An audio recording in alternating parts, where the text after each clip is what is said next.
A historic Helena area schoolhouse has moved to a new temporary home. MTN's Jonathan Ambarian looks at what's next for the Baxendale Schoolhouse.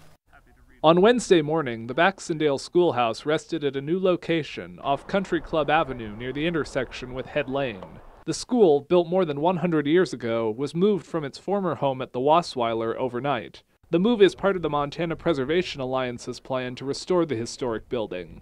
It went incredibly smooth.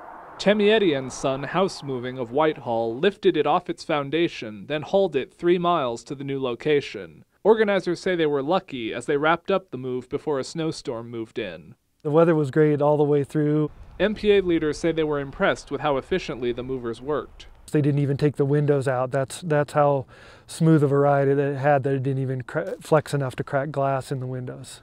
The MPA took possession of the building last month after the owners of the Wasweiler donated it so it could be refurbished. They reached an agreement to house the building temporarily on land owned by the Archie Bray Foundation. The Montana History Foundation provided an emergency grant to help pay for the move. In the coming weeks, a temporary foundation will be built for the schoolhouse. In the spring, work will begin to convert it into a preservation training center. MPA will use the building to teach classes on how to restore historic structures. It's a unique event to be involved in, and it's such a beautiful thing to see this moving down the road. Just very hopeful that this schoolhouse will continue to teach people for generations to come.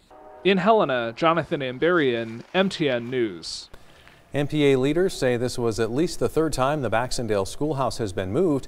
It previously stood where the Baxendale Fire Station is today.